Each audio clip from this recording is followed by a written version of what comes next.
Hello, welcome to excellent competitive classes. मैं हूं दीनबंधु बराड़।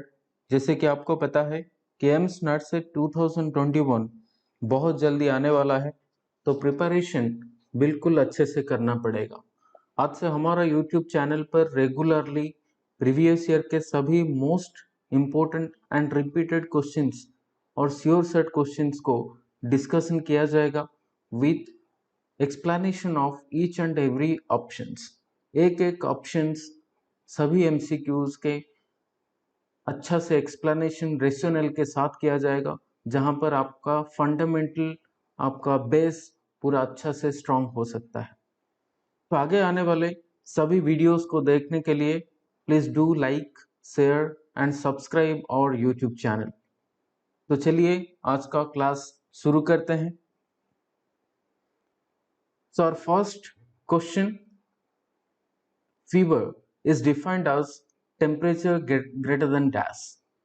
यहाँ पे ऑप्शंस हैं। Option A 35 degree centigrade, option B 36 degree centigrade, option C 37 degree centigrade and option D 38 degree centigrade. तो फिर से ऑप्शंस पढ़ लीजिए और क्वेश्चंस भी पढ़ लीजिए। Fever is defined as temperature greater than dash.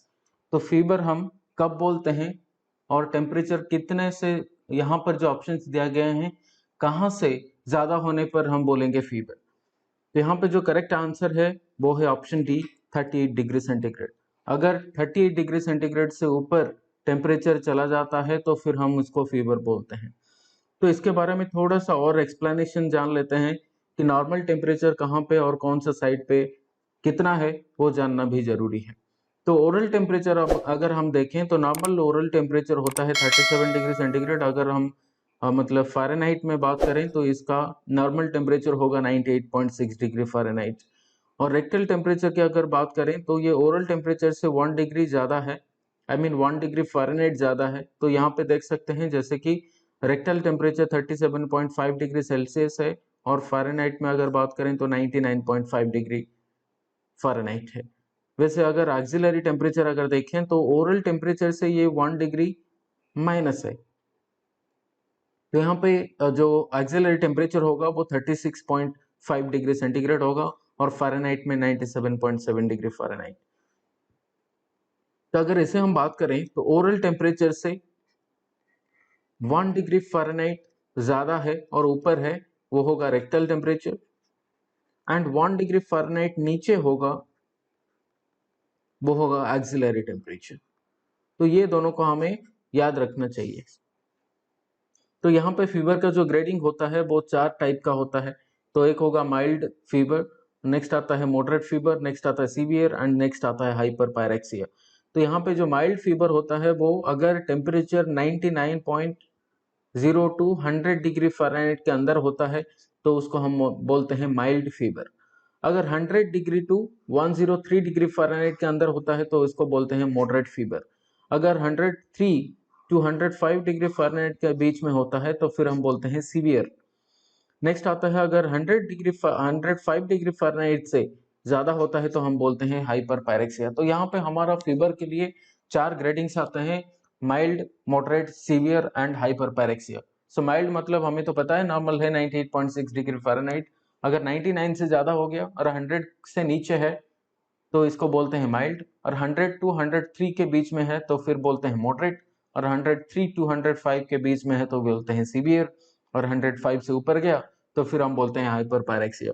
Next आता है कि हम अगर हमारे पास सेल्सियस का कोई वैल्यू है तो हम उसको फ़ारेनहाइट में कैसे कन्वर्ट करें। तो एग्जाम में ये बहुत इंपॉर्टेंट क्वेश्चन है जहां से हमें पूछ लेगा कि convert Celsius Celsius to Fahrenheit, या ऐसे पूछ सकता है कि फ़ारेनहाइट टू सेल्सियस को कन्वर्ट करो। तो इसके लिए जो फॉर्मूला हमें अप्लाई करना पड़ेगा वो होगा C/5 इक्वल टू F-32/9।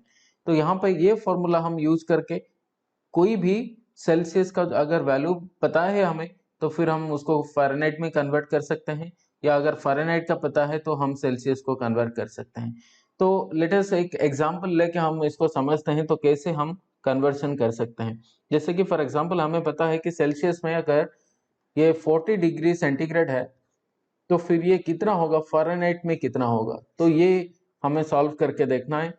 तो यहाँ पे अगर हम C का वैल्यू हमें पता है 40 डिग्री सेंटीग्रेड, तो हम लिखेंगे C का वैल्यू C/5 है, तो हम लिखेंगे 40/5, क्योंकि हमें C का वैल्यू पता है 40 डिग्री सेंटीग्रेड। उसके साथ हम लिखेंगे F-32/9। तो यहाँ पे अगर देखें तो ये डायरेक्टली 8 हो जाता है, और ये F-32/9 इक्वल टू F-32 क्या होगा, ये जाके मल्टीप्लाई हो जाएगा 9 8 के साथ, तो कितना होगा, ये हम बोलते हैं 72।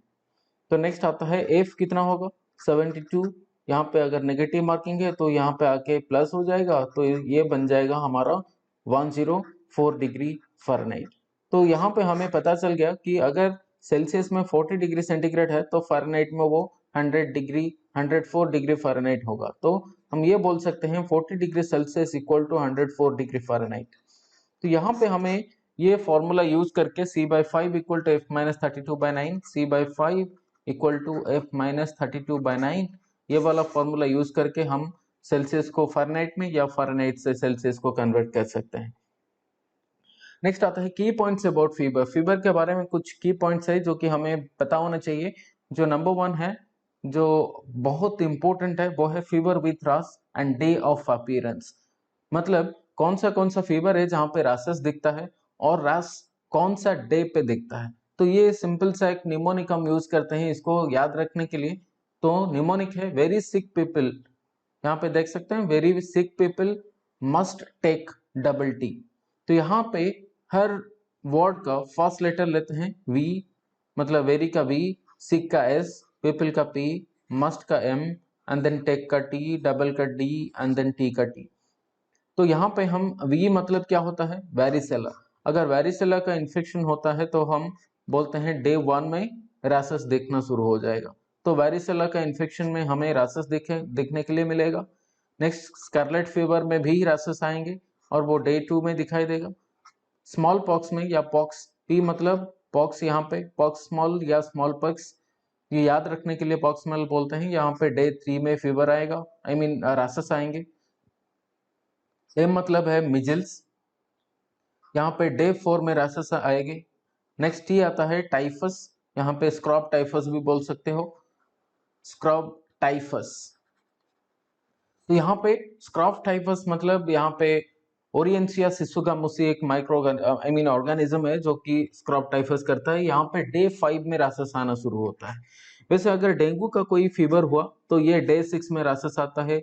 ऐसे टाइफाइड का हुआ तो फिर डे 7 में रैशेस आते हैं। तो यहाँ पे एक सिंपल सा निमोनिक है, very sick people must take double T. तो यहाँ से हमें पता चलता है कि कौन सा फीवर है जहां पर रैशेस दिखाई देगा और उसके साथ कौन सा डे पे रैशेस दिखाई देता है। तो यहाँ पे याद रखने के लिए है वेरी सिक पीपल, इसको नोट कर लो, और ये बहुत बहुत इंपॉर्टेंट है, very sick people must take double T. Next आता है the pain that develops. Next question, the pain that develops with an organ is called dash. तो यहाँ पे ऑप्शंस हैं, option A somatic pain, option B visceral pain, option C neuropathic pain, option D nociceptive pain. तो यहाँ पर question और एक बार पढ़ लेते हैं। The pain that develops within organ is called dash. अगर कोई ऑर्गन से पेन जनरेट हो रहा हो और वहां से शुरू हो रहा हो तो इसको हम कौन सा टाइप का पेन बोलेंगे, सोमैटिक पेन बोलेंगे, विसरल पेन बोलेंगे, न्यूरोपैथिक पेन बोलेंगे, या नोसिसेप्टिव पेन बोलेंगे। तो यहाँ पे जो करेक्ट आंसर है वो होगा विसरल पेन, क्योंकि जो ऑर्गन्स होते हैं वो बेसिकली जो थोरेसिक कैविटी का या एब्डोमिनल कैविटी का, अगर वहां से कोई पेन शुरू होके आता है तो हम इसको विसरल पेन बोलते हैं, क्योंकि वो ऑर्गन्स विसरल पार्ट में होते हैं। विसरल मतलब वो इनसाइड, विसरल का मीनिंग है, विसरल का मीनिंग है इनसाइड, मतलब बहुत अंदर वो सब ऑर्गन्स हैं जहां से पेन शुरू होगा तो हम उसको बोलेंगे विसरल पेन। तो इसके बारे में और थोड़ा सा डिटेल में बात करते हैं। तो विसरल पेन क्या है, somatic pain, neuropathic and nociceptive pain, so that हमें ईच एंड एवरी ऑप्शंस का एक क्लियर कट आइडिया मिल जाएगा कि एक्चुअल ये सब क्या है। सिर्फ हमें विसरल पेन याद रखने से कोई मतलब नहीं है, तो बाकी भी तीनों ऑप्शंस हमें एक्सप्लेनेशन चाहिए, उसके बारे में जानना भी चाहिए। तो हम टाइप्स ऑफ क्रोनिक पेन के अंदर ये आता है कि कौन सा टाइप का पेन है करके। तो टाइप्स ऑफ क्रोनिक पेन के अंदर आता है nociceptive pain, neuropathic pain, psychogenic pain and idiopathic pain. Number 1 nociceptive, number 2 neuropathic pain, number 3 psychogenic and number 4 idiopathic pain. इसमें से अगर नोसिसेप्टिव पेन के बारे में बात करें तो ये दो कैटेगरी में आता है, इंपॉर्टेंट और मेजर कैटेगरी हम बोलते हैं। तो नोसिसेप्टिव पेन में आता है सोमैटिक पेन और दूसरा आता है विसरल पेन। तो हम एक एक इसके बारे में बात करके जाएंगे कि नोसिसेप्टिव पेन क्या होता है, सोमैटिक पेन क्या होता है, विसरल पेन क्या होता है, न्यूरोपैथिक, साइकोजेनिक, इडियोपैथिक, इच मतलब पेन के बारे में, जो क्रोनिक पेन्स होते हैं उसके टाइप्स के बारे में एक एक डिस्कशन करते जाएंगे। तो यहाँ पे नोसिसेप्टिव पेन के बारे में पहले से स्टार्ट करते हैं। तो यहाँ पे नोसिसेप्टिव पेन शुरू कहाँ से होता है? अगर कोई बॉडी में इंजरी हुआ या कोई डिजीज हुआ है तो वहां से पेन शुरू होता है, या इंजर्ड पार्ट से या डिजीज्ड जो ऑर्गन से वहां से पेन शुरू होता है। और स्टिमुलेट किसको करता है? ये स्टिमुलेट करता है नोसिसेप्टर को। नोसिसेप्टर्स क्या होते हैं? नोसिसेप्टर्स वो होते हैं जो कि इंफॉर्मेशन, बेसिकली पेन का मैसेज सेंट्रल नर्वस सिस्टम तक पहुंचाते हैं। तो यहाँ पे हम क्या बोल सकते हैं कि nociceptive pain is caused by injury और disease to a part of the body which stimulates the nociceptors, and nociceptors are the receptors on the nerves responsible for transmitting pain messages to the central nervous system। तो यहाँ पे हमें ये पता चलता है कि अगर कोई बॉडी पार्ट में इंजरी होता है या डिजीज होता है तो फिर वो क्या करता है, वो पार्ट जो नियर बाय नर्व्स होते हैं, वो नर्व्स के ऊपर कुछ रिसेप्टर्स होते हैं, जो पेन का रिसेप्टर हम बोलते हैं, वो है नोसिसेप्टर्स। तो यहाँ पे हमें ये पता चलता है कि नोसिसेप्टर मतलब क्या होता है? Nociceptors are the pain receptors, pain receptors. और ये रिसेप्टर्स प्रेजेंट कहां पे होते हैं? They are present on the nerves. ठीक है, तो ये नर्व्स के अंदर, आई मीन नर्व्स के ऊपर ये रिसेप्टर्स होते हैं। अगर कोई इंजरी हुआ या डिजीज हुआ तो फिर ये क्या होता है, जो इंजर्ड पार्ट से जो टॉक्सिन्स निकलते हैं, जो केमिकल्स निकलते हैं, वो या इन्फ्लामेटरी मेडिएटर्स रिलीज होते हैं, वो क्या करते हैं, ये स्टिमुलेट कर लेते हैं ये वाला नोसिसेप्टर्स को।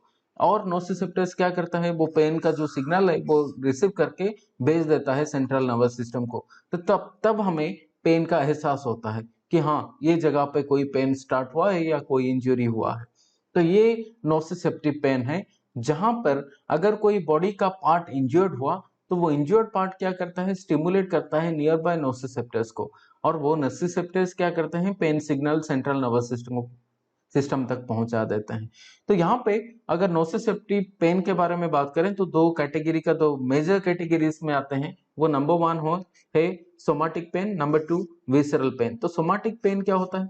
सोमैटिक पेन वो होता है जो कि बॉडी का कोई भी, जैसे कि स्किन का हुआ, मसल्स का हुआ, या लिगामेंट्स का हुआ, टेंडन्स हुआ, जॉइंट्स या बोन से, अगर ये आउटर कोई भी आउटर बॉडी पार्ट से अगर पेन जनरेट हो रहा है, किसके वजह से, ये इंजरी के वजह से, तो फिर हम इसको बोलते हैं सोमैटिक पेन। तो यहाँ पे सोमा का मतलब है बॉडी। अगर कोई भी आउटर बॉडी पार्ट से, जैसे कि skin, muscles, ligaments, tendons, joints and bones में से कोई पेन जनरेट हो रहा है, देन उसको हम बोलते हैं सोमैटिक पेन।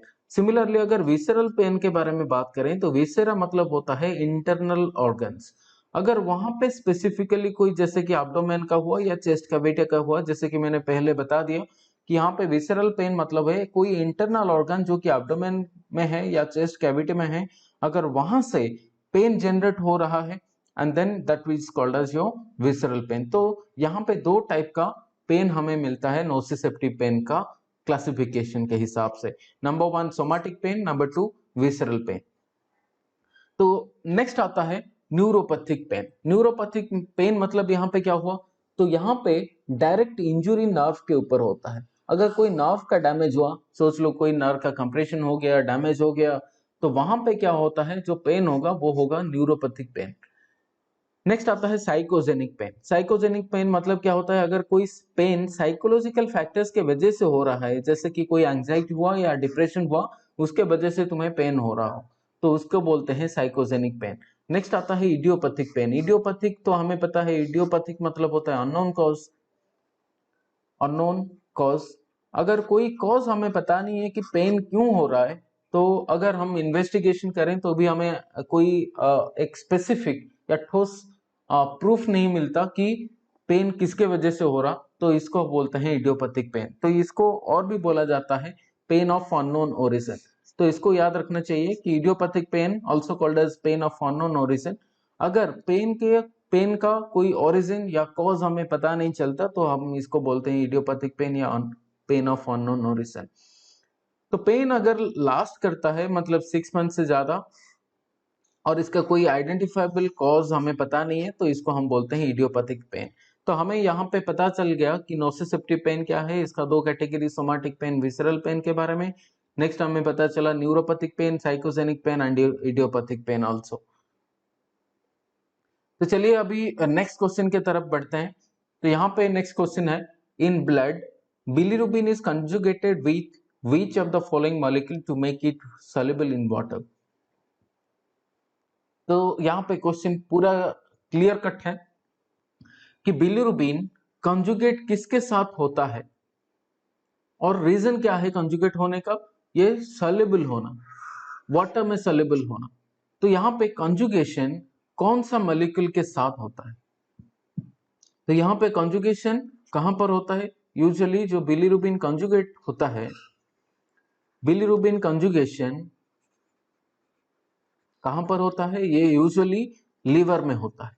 तो लीवर में कौन सा जगह पे, लीवर का जो सेल्स होते हैं हेपाटोसाइट, तो हेपाटोसाइट्स में क्या होता है, ये कंजुगेशन होता है। तो कंजुगेशन मतलब क्या होना, बिलीरुबिन और किसी के साथ कंबाइन होता है, क्योंकि ये बिलीरुबिन यूजुअली क्या होता है, वाटर इनसॉल्युबल होता है। Bilirubin water insoluble, water insoluble. तो ये वाटर सॉल्युबल होने के लिए इसके चारों तरफ एक कोटिंग बनता है और वो कोटिंग है ग्लूकुरोनिक एसिड का। तो यहाँ पे जो आंसर होगा वो होगा ग्लूकुरोनिक एसिड। यहाँ पे बिलीरुबिन कंबाइन ग्लूकुरोनिक एसिड के साथ होता है और उससे पहले हम बिलीरुबिन को बोलते हैं अनकंजुगेटेड बिलीरुबिन। अगर ये ग्लूकुरोनिक एसिड से कंबाइन नहीं हुआ है तो हम बोलते हैं अनकंजुगेटेड बिलीरुबिन। अगर ये ग्लूकुरोनिक एसिड के साथ कंबाइन हो गया तो हम बोलते हैं कंजुगेटेड बिलीरुबिन। तो यहाँ पे दो टाइप का बिलीरुबिन हमें मिलता है। नंबर 1 एक आता है कंजुगेटेड बिलीरुबिन, कंजुगेटेड बिलीरुबिन जो कि कंबाइन किसके साथ होता है, बिलीरुबिन कंबाइन होता है ग्लूकुरोनिक एसिड के साथ। अगर ये ग्लूकुरोनिक एसिड के साथ कंबाइन होता है तो हम इसको बोलते हैं कंजुगेटेड बिलीरुबिन। अगर कंबाइन नहीं हुआ तो हम इसको बोलते हैं अनकंजुगेटेड बिलीरुबिन।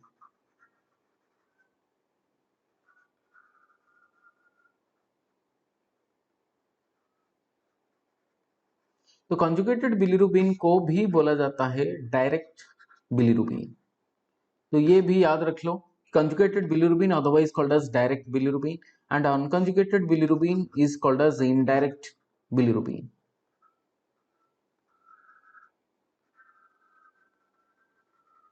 तो यहाँ पे अगर अदर चीज के बारे में बात करें, जैसे कि हमें तो पता है आंसर ये ऑप्शन ए होगा, बिलीरुबिन कंजुगेट होता है कहां पर, ये यूजुअली लीवर में कंजुगेट होता है और हेपाटोसाइट्स कंजुगेट करते हैं। और ये कंजुगेट किसके साथ होता है, ग्लूकुरोनिक एसिड कंबाइन होता है बिलीरुबिन के साथ, तो ये कंजुगेशन होता है और ये लीवर में होता है। तो ये सब हमें याद रखना चाहिए। नेक्स्ट आता है colic acid and bile acid. तो बाइल एसिड दो तरह का होते हैं, मेजर जो बाइल एसिड्स हम बोलते हैं, नंबर 1 है कोलिक एसिड और नेक्स्ट आता है केनो डिऑक्सीकोलिक एसिड।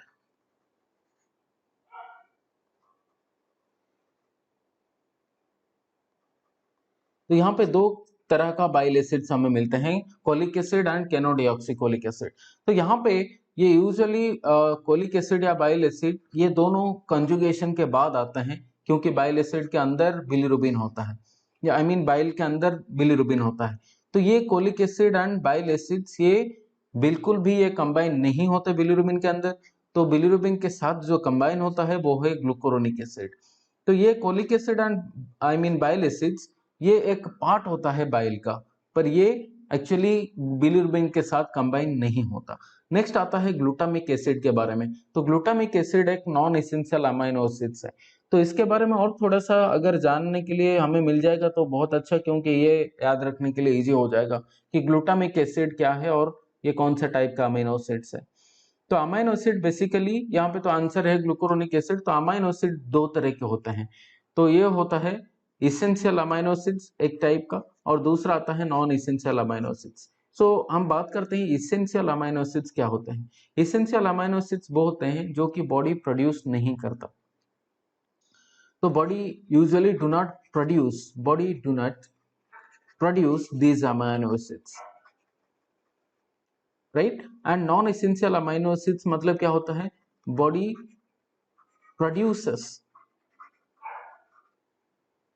these amino acids। इसका मतलब है क्योंकि बॉडी इसको प्रोड्यूस कर सकता है इसलिए ये नॉन इसेंशियल है। बाहर से हमें जरूरी नहीं कि हम इसको बाहर से लें, राइट? सो अगर बॉडी ये प्रोड्यूस नहीं करता जो अमीनो एसिड्स को, हमें वो फूड के थ्रू या डाइट के थ्रू खाना पड़ेगा, और जिसको हम बोलते हैं इसेंशियल अमीनो एसिड्स। तो यहाँ पे दो कैटेगरी का अमीनो एसिड्स हमें मिल गया। एक होता है इसेंशियल अमीनो एसिड जो कि बॉडी प्रोड्यूस नहीं करता इसीलिए हमें बाहर से खाना पड़ता है, और दूसरा कैटेगरी आता है नॉन एसेंशियल अमीनो एसिड जहां पर बॉडी प्रोड्यूस तो करता है इसलिए हमें वो बाहर से लेना जरूरी नहीं है।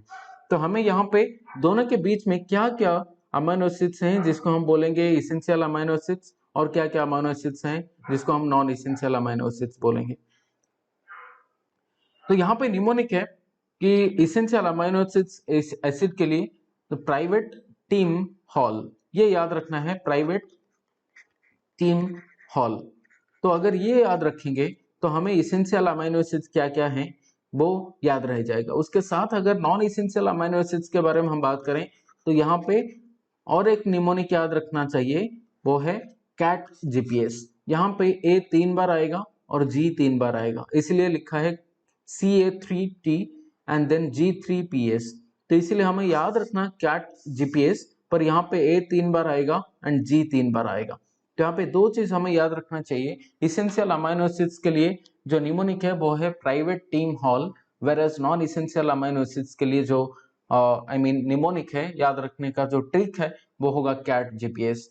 तो यहाँ पे चलिए देखते हैं क्या क्या इसेंशियल अमीनो एसिड्स हैं एंड क्या क्या नॉन इसेंशियल अमीनो एसिड्स हैं। तो इसेंशियल अमीनो एसिड के अंदर आता है फर्स्ट, जो प्राइवेट टीम हॉल हमने बात किए थे, तो फर्स्ट आता है प्राइवेट टीम हॉल का पी।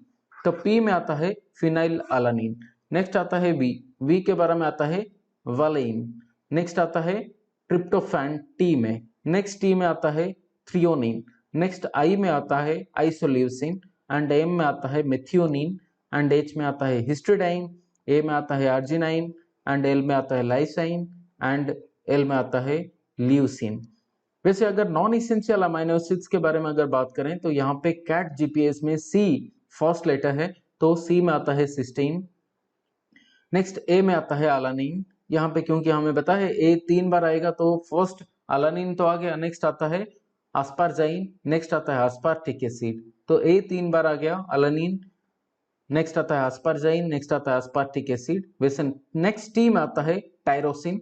नेक्स्ट जीपीएस में जी 3 बार आएगा तो यहाँ पे जी ग्लाइसाइन। नेक्स्ट आता है ग्लूटामाइन, नेक्स्ट आता है ग्लूटामिक एसिड। नेक्स्ट आता है प्रोलाइन पी में। नेक्स्ट एस में आता है सेराइन। तो यहाँ पे अगर हम देखें नॉन इसेंशियल अमीनो एसिड में तो ये ग्लूटामिक एसिड एक नॉन इसेंशियल अमीनो एसिड है जो कि यहाँ पर दिया गया है। तो यहाँ पे ग्लूटामिक एसिड एक नॉन इसेंशियल अमीनो एसिड है। तो यहाँ पर ये बिलीरुबिन की अगर बात करें तो बिलीरुबिन ये ग्लूटामिक एसिड के साथ कंबाइन नहीं होता, बाइल एसिड्स के साथ नहीं होता, कोलिक एसिड के साथ नहीं होता। तो हमें जो याद रखना चाहिए वो होगा ग्लूकुरोनिक एसिड, जहां पर बिलीरुबिन ग्लूकुरोनिक एसिड के साथ एक कॉम्प्लेक्स बनाता है, कंबाइन होता है और उसके बाद बनता है कंजुगेटेड बिलीरुबिन। उससे पहले अगर ग्लूकुरोनिक एसिड के साथ कंबाइन नहीं हुआ है तो हम बोलते हैं अनकंजुगेटेड बिलीरुबिन। और ये कंजुगेट होने के बाद क्या होता है, बिलीरुबिन एंड ग्लूकुरोनिक एसिड कंबाइन होने के बाद ये वाटर सोल्यूबल बनता है और ये सब काम लिवर में होते हैं। तो नेक्स्ट आता है केगल एक्सरसाइज। नेक्स्ट क्वेश्चन ये है कि Kegel exercise is done to dash. Kegel exercise क्यों किया जाता है? Option A strengthening bladder muscle tone, option B prevent urinary infection, option C assist in toileting, option D promote fluid intake. तो यहाँ पर जो 4 ऑप्शंस है, तो करेक्ट ऑप्शंस क्या है, करेक्ट आंसर क्या होगा यहाँ पर? तो करेक्ट आंसर होगा, वो होगा स्ट्रेंथनिंग ब्लैडर मसल टोन। क्योंकि केगल एक्सरसाइज का जो मतलब पोस्चर है, यहाँ पे देख सकते हो पिक्चर में क्लियरली दिखाया गया है कि केगल एक्सरसाइज में क्या किया जाता है। तो यहाँ पर अगर ये पोस्चर में हम रहेंगे तो यहाँ पर जो ब्लैडर, उसके साथ जो पेल्विक मसल हैं, पेल्विक फ्लोर में जितना मसल्स हैं वो सब स्ट्रेंथन होंगे, इसीलिए केगल एक्सरसाइज यूजुअली किया जाता है। नेक्स्ट आता है ऑप्शंस ऑफ लिविंग स्पर्मेटोजोआ। ये नेक्स्ट क्वेश्चन है, absence of living spermatozoa in semen is called as. अगर सीमेन में लिविंग स्पर्मेटोजोआ, लाइव स्पर्मेटोजोआ बिल्कुल नहीं है तो फिर इसको हम क्या बोलें? ओलिगोस्पर्मिया, ओलिगोजूस्पर्मिया, आजूस्पर्मिया, टेराटोजूस्पर्मिया। यहाँ पे जो करेक्ट आंसर होगा, ऑप्शंस के बारे में तो हमें पता है, अगर कोई चीज यहाँ पे ए लिखा हो तो ए का मतलब है मतलब प्रीफिक्स लिखा हो। अगर प्रीफिक्स ए है तो फिर इसका मतलब है ऑप्शंस। तो अगर सिंपल से अगर हम वो गेस करें तो यहाँ पे तो प्रीफिक्स लिखा है ए, तो बिल्कुल ए आंसर होना चाहिए, आजूस्पर्मिया। उसके बाद अगर हम बात करें तो ओलिगो, ये दोनों, ओलिगो का मतलब क्या होता है? ओलिगो का मतलब है, ओलिगो मतलब है स्मॉल अमाउंट, राइट। एंड अगर टेराटो के बारे में हम बात करें तो ये होगा अबनॉर्मल स्ट्रक्चर। टेराटो मतलब है अबनॉर्मल, अबनॉर्मल मॉर्फोलॉजी या abnormal structure, what ever you से। तो यहाँ पे हमें अगर absence of living spermatozoa in sperm अगर बात करें तो ये एक चीज बनता है इधर, ए मतलब एब्सेंस, जू मतलब लिविंग, एंड स्पर्मिया मतलब है स्पर्म, आई मीन सीमेन यहाँ पे बोल सकते हो। तो आजूस्पर्मिया मतलब क्या है? सीमेन के अंदर आ मतलब एब्सेंस, जू मतलब लिविंग, स्पर्मिया मतलब स्पर्म। तो यहाँ पे ए मतलब है एब्सेंस, ये वाला ये याद रखो एब्सेंस, जू मतलब है लिविंग, एंड स्पर्मिया मतलब है स्पर्म। तो absence of living sperm in semen, तो इसको हम बोलते हैं आजूस्पर्मिया। तो option C is the correct answer for this. Absence of living spermatozoa in semen is called azoospermia. Now regarding the oligospermia या oligozoospermia and teratozoospermia, so there are other abnormal I mean semen analysis results that also we are going to discuss about, कि हम उसके बारे में भी थोड़ा सा बात कर लें। तो यहाँ पे अगर कोई abnormal sperm analysis के बारे में अगर बात करें तो नंबर 1 आता है आस्पर्मिया। आस्पर्मिया मतलब absence of semen, right. Next आता है हाइपोस्पर्मिया। हाइपो मतलब है अंडर, मतलब low amount, low semen volume is called as hypospermia. वैसे अगर हाइपरस्पर्मिया बोलें, हाइपर मतलब हाई सीमेन वॉल्यूम। नेक्स्ट वैसे आजोस्पर्मिया मतलब है ए मतलब एब्सेंट, जो मतलब लिविंग, एंड स्पर्मिया मतलब स्पर्म। तो absence of living spermatozoa in semen is called as azoospermia. वैसे ओलिगोजोस्पर्मिया मतलब क्या होता है? Low sperm count in semen is called as oligospermia. मतलब अगर सीमेन के अंदर बहुत कम अमाउंट का स्पर्म है उसको हम बोलते हैं ओलिगोजूस्पर्मिया। सिमिलरली पॉलीजूस्पर्मिया मतलब क्या है? पॉली मतलब ज्यादा, तो high sperm count in semen is called as polyzoospermia. वैसे आस्थेनोजूस्पर्मिया, आस्थेनोजूस्पर्मिया मतलब क्या होता है? आस्थेनोजूस्पर्मिया मतलब पुअर स्पर्म मोटिलिटी। यहाँ पे स्पर्म जो होते हैं सीमेन के अंदर, वहां पे स्पर्म का मोटिलिटी ज्यादा नहीं होता, मतलब मूवमेंट वो ज्यादा नहीं होता, उसको बोलते हैं आस्थेनोजूस्पर्मिया। नेक्स्ट आता है टेराटोजूस्पर्मिया। टेराटोजूस्पर्मिया मतलब क्या होता है? जैसे कि हमने अभी बताया था कि टेराटो मतलब क्या है? अबनॉर्मल मॉर्फोलॉजी या डिफेक्टिव मॉर्फोलॉजी या डिफेक्टिव स्ट्रक्चर। तो अगर स्पर्म्स विथ डिफेक्टिव मॉर्फोलॉजी है तो हम उसको बोलते हैं टेराटोजूस्पर्मिया। नेक्स्ट आता है नेक्रोजूस्पर्मिया। तो नेक्रो मतलब क्या है? यहाँ पे नेक्रो मतलब है डेड।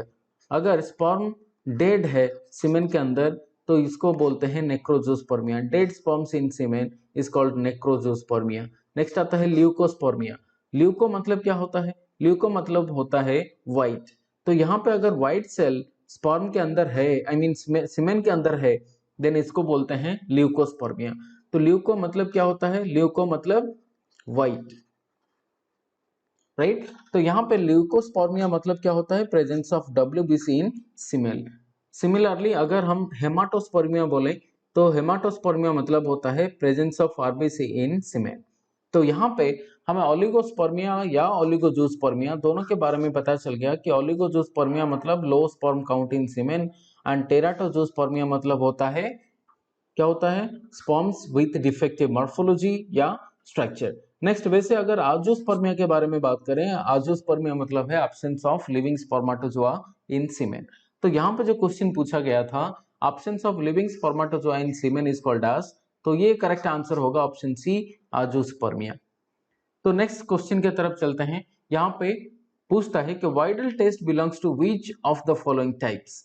तो वाइडल टेस्ट कौन सा टाइप का इसमें से है। नंबर 1 आता है एग्लूटिनेशन टेस्ट, न्यूट्रलाइजेशन, नेक्स्ट आता है बैक्टीरियोलाइसिन, नेक्स्ट आता है प्रेसिपिटेशन टेस्ट। सो ये चारों में से कौन सा है जो वाइडल टेस्ट को जस्टिफाई करता है। सो ये तो न्यूट्रलाइजेशन नहीं होता, बैक्टीरियोलाइसिन नहीं है, प्रेसिपिटेशन टेस्ट नहीं है, तो ये जो टेस्ट होगा वो होगा एग्लूटिनेशन टेस्ट। इसको जस्टिफाई करने के लिए हमें थोड़ा सा वाइडल टेस्ट के बारे में जानना पड़ेगा, सो दैट हमें पता चल जाएगा कि ये क्यों एग्लूटिनेशन टेस्ट बोला जाता है।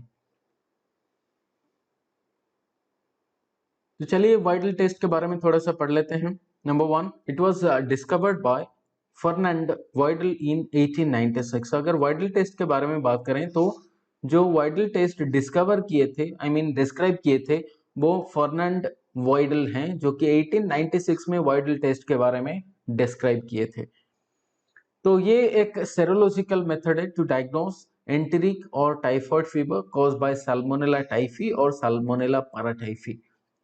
तो वाइडल टेस्ट क्यों किया जाता है, तो वाइडल टेस्ट करने का मतलब यह है कि एंटेरिक फीवर या टाइफॉइड फीवर अगर साल्मोनेला टाइफ या साल्मोनेला पैराटाइफ के वजह से हुआ है तो उसको डायग्नोसिस करने के लिए वाइडल टेस्ट यूज करना पड़ेगा। तो ये एक सेरोलॉजिकल मेथड है। सेरोलॉजिकल मतलब क्या होता है, पेशेंट का सीरम को लेके जाएंगे और वहां पे लैब में टेस्ट करेंगे, तो सीरम से हमें पता चल जाएगा कि वो सीरम के अंदर कितना क्या क्या एंटीबॉडीज हैं, और वो एंटीबॉडीज अगर साल्मोनेला टाइफ या साल्मोनेला पैराटाइफ के अगेंस्ट में है तो हमें वहां पे वाइडल टेस्ट का बिल्कुल एक रिजल्ट मिलेगा। इधर वो मतलब अगर हैं एंटीबॉडीज तो पॉजिटिव टेस्ट मिलेंगे, अगर एंटीबॉडीज नहीं है साल्मोनेला टाइफ या पैराटाइफी का तो वो नेगेटिव टेस्ट मिलेंगे। तो यहाँ पे पेशेंट्स का सीरम को लेके हम क्या करते हैं, एंटेरिक फीवर या टाइफाइड फीवर का डायग्नोसिस करते हैं।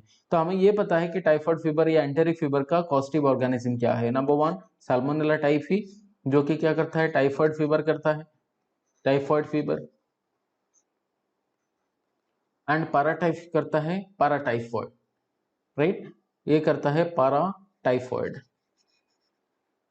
तो यहाँ पे दो टाइप का एंटेरिक फीवर यहाँ पे हमें मिल जाता है, टाइफाइड फीवर एंड पैराटाइफॉइड।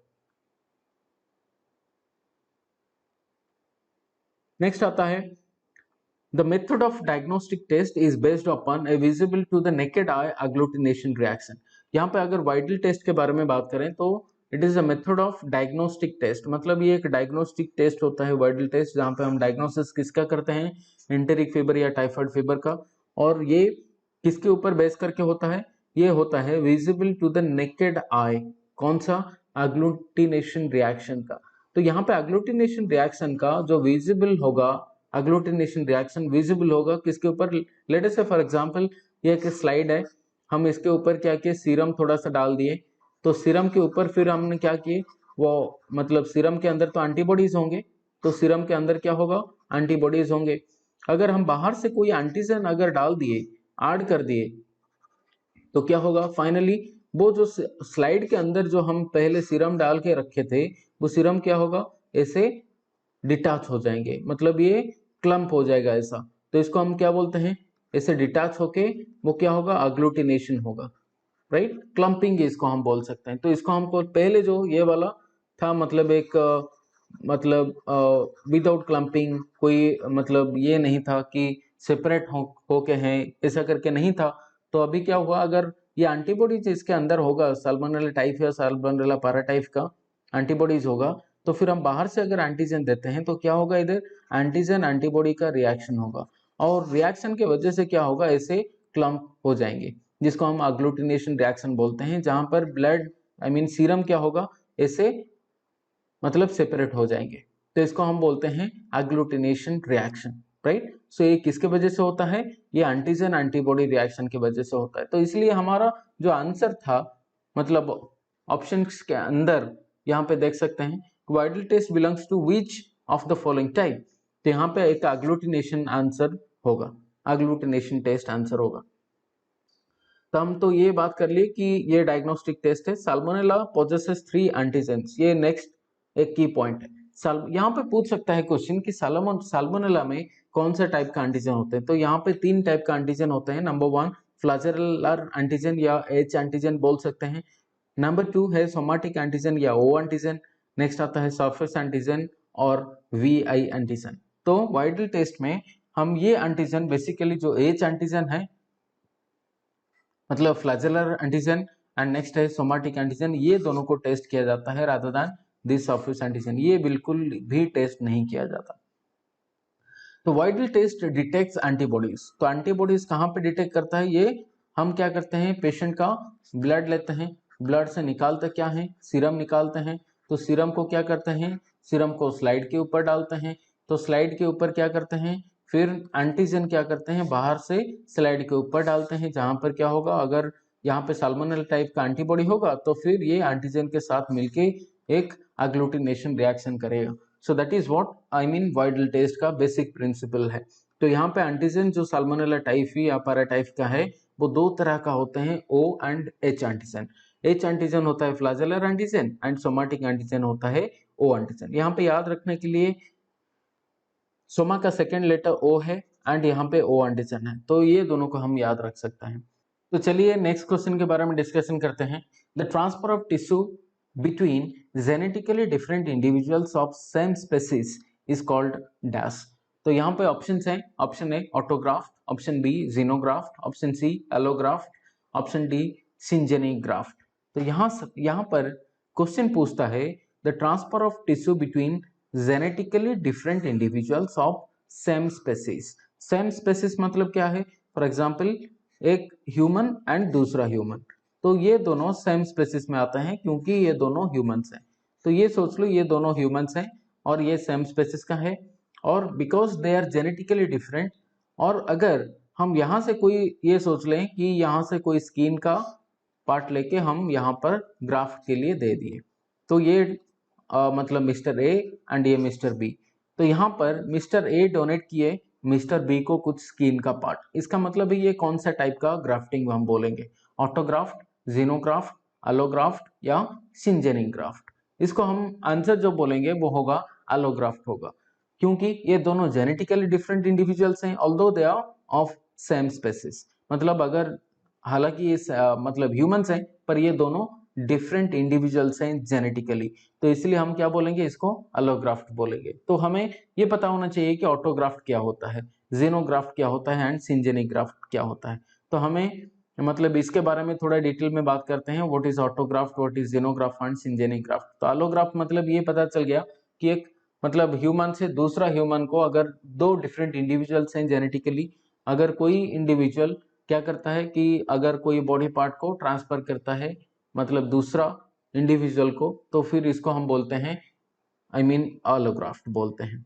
तो नेक्स्ट आता है, इसके बारे में थोड़ा ग्राफ्टिंग के बारे में जान लेते हैं। तो ग्राफ्टिंग एक्चुअली क्या होता है, ग्राफ्टिंग मतलब है a portion of living tissue surgically transplanted from one part of an individual to another और from one individual to another individual. मतलब ये सिंपल सा चीज है कि अगर लिविंग टिश्यू हम क्या करते हैं, ट्रांसप्लांट करते हैं फ्रॉम वन पार्ट, मतलब एक पार्ट से दूसरा पार्ट को अगर सेम इंडिविजुअल में भी हो सकता है। फॉर एग्जाम्पल ये एक इंडिविजुअल है और यहाँ पर ये हाथ से कुछ हम स्किन का पार्ट लिए और लेग में लेके डाल दिए, तो ये सेम इंडिविजुअल में हम क्या किए, सेम इंडिविजुअल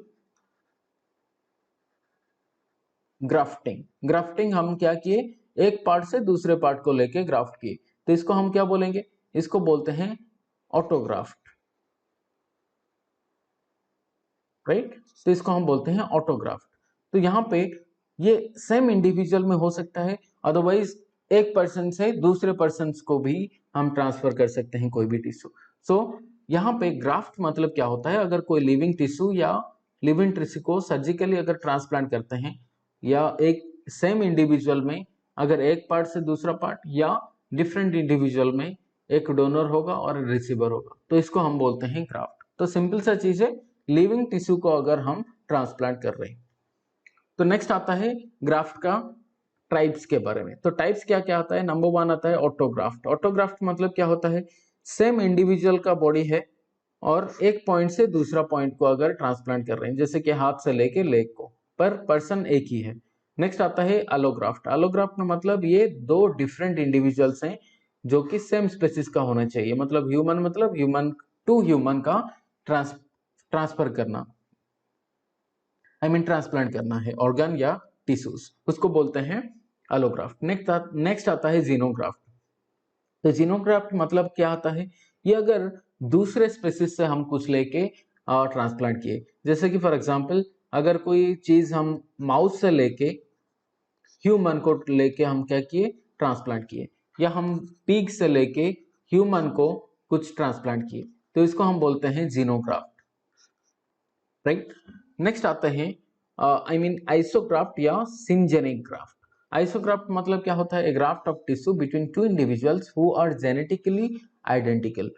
यहाँ पे सेम स्पेसिस है, मतलब दो तो ह्यूमन है और जेनेटिकली वो दोनों आइडेंटिकल है, जेनेटिकली वो दोनों सिमिलर हैं। अगर टिश्यू ग्राफ्ट हम करते हैं तो हमें ये आइसोग्राफ्ट बोलना पड़ेगा। तो यहाँ पे ग्राफ्टिंग का जो टाइप है, जो मेजर टाइप्स हैं वो है ऑटोग्राफ्ट, एलोग्राफ्ट, जीनोग्राफ्ट, आइसोग्राफ्ट और सिंजेनिक ग्राफ्ट। नेक्स्ट आता है एलोप्लास्टिक ग्राफ्ट। तो एलोप्लास्टिक ग्राफ्ट क्या होता है, तो प्लास्टिक के बारे में तो हमें पता है। तो प्लास्टिक मतलब क्या है, सिंथेटिक, मतलब आर्टिफिशियली कुछ चीज बनाना।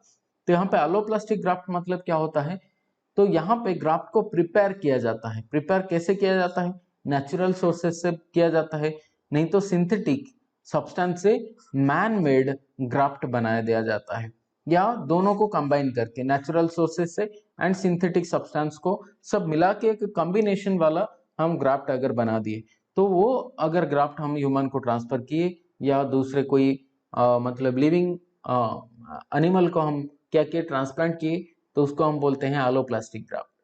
तो यहाँ पे ग्राफ्टिंग जो है डिफरेंट टाइप का आता है, autographed, allograft, xenograft, isograft and alloplastic graft. तो चलिए नेक्स्ट क्वेश्चन के बारे में, यहाँ पे जो हम क्वेश्चन डिस्कशन कर रहे थे वो उसका आंसर हमें मिल गया। तो यहाँ पे नेक्स्ट क्वेश्चन की तरफ चलते हैं। यहाँ पे जो पिक्चर में दिखाई देता है, तो ये एक क्लोस्ट्रीडियम डिफिसिल का पिक्चर है। तो ये पिक्चर है क्लोस्ट्रीडियम डिफिसिल, क्लोस्ट्रीडियम डिफिसिल। तो यहाँ पे क्वेश्चन है, a new patient is admitted to a medical unit with Clostridium difficile. मतलब एक पर्सन एडमिट हुआ जहां पर क्लोस्ट्रीडियम डिफिसिल का इन्फेक्शन वो पर्सन को हुआ है। विच टाइप ऑफ प्रिकॉशंस और isolation does the nurse know is appropriate for this patient. तो हमें यहाँ पर कौन सा ऑप्शन है, कौन सा अप्रोप्रिएट प्रिकॉशन होगा अगर नर्स को पता है कि कोई पेशेंट एडमिट हुआ है और उसका क्लोस्ट्रीडियम डिफिसिल का इन्फेक्शन हुआ है। तो ऑप्शन ए कौन सा होगा अप्रोप्रिएट मतलब precaution, number A option airborne precaution लेना चाहिए, ऑप्शन बी ड्रॉपलेट प्रिकॉशन लेना चाहिए, ऑप्शन सी कॉन्टैक्ट प्रिकॉशन लेना चाहिए, ऑप्शन डी प्रोटेक्टिव आइसोलेशन लेना चाहिए। तो यहाँ पर हमें ये पता होना चाहिए, ऑप्शंस को आंसर देने के लिए हमें ये पता होना चाहिए कि क्लोस्ट्रीडियम डिफिसिल एक्चुअल में ह्यूमन बॉडी में करता क्या है, कौन सा सिस्टम को ये यूजुअली अफेक्ट करता है। उसके बाद हमें पता चल जाएगा कि अगर ये रेस्पिरेटरी ट्रैक्ट को इन्फेक्ट करता है तो हो ये हम एयरबॉर्न प्रिकॉशन लेंगे या ड्रॉपलेट प्रिकॉशन लेंगे।